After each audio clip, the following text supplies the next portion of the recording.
Section 22. The Critique of Pure Reason, by Immanuel Kant. Transcendental Doctrine of Elements, Part Second, Transcendental Logic. Second Division, Transcendental Dialectic. Book 2 of the Dialectical Procedure of Pure Reason. Introduction. Recording by Jeff Dugweiler. It may be said that the object of a merely transcendental idea is something of which we have no conception, although the idea may be a necessary product of reason according to its original laws.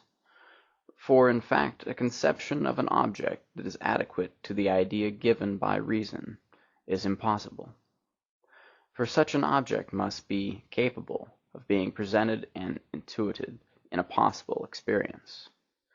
But we should express our meaning better and with less risk of being misunderstood if we said that we can have no knowledge of an object which perfectly corresponds to an idea, although we may possess a problematical conception thereof. Now, the transcendental subjective reality, at least of the pure conceptions of reason, rests upon the fact that we are led to such ideas by a necessary procedure of reason. There must therefore be syllogisms which contain no empirical premises, and by means of which we conclude from something that we do know to something of which we do not even possess a conception, to which we nevertheless, by an unavoidable illusion, ascribe objective reality. Such arguments are, as regards their result, rather to be termed sophisms than syllogisms, although indeed as regards their origin they are very well entitled to the latter name, inasmuch as they are not fictions or accidental products of reason, but are necessitated by its very nature. They are sophisms not of men, but of pure reason herself, from which the wisest cannot free himself. After long labor, he may be able to guard against the error, but he can never be thoroughly rid of the illusion which continually mocks and misleads him.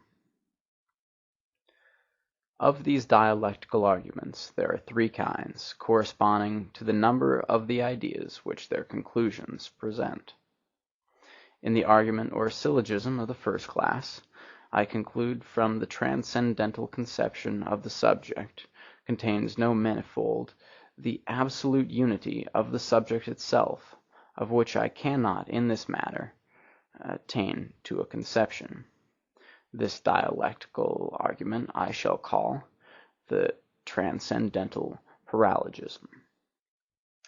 The second class of sophistical arguments is occupied with the transcendental conception of the absolute totality of the series of conditions for which a given phenomenon, and I conclude from the fact that I have always a self-contradictory conception of the unconditioned synthetical unity of the series upon one side, the truth of the opposite unity, of which I have nevertheless no conception.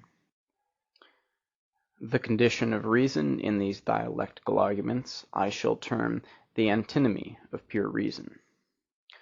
Finally, according to the third kind of sophistical argument, I conclude from the totality of the conditions of thinking objects in general, in so far as they can be given, the absolute synthetical unity of all conditions of the possibility of things in general. That is, from things which I do not know in their mere transcendental conception, I conclude a being of all things, which I know still less by means of a transcendental conception, and of whose unconditioned necessity I can form no conception whatever.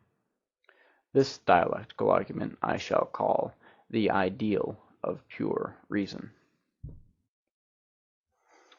End of section 22. Introduction to of the dialectical procedure of pure reason.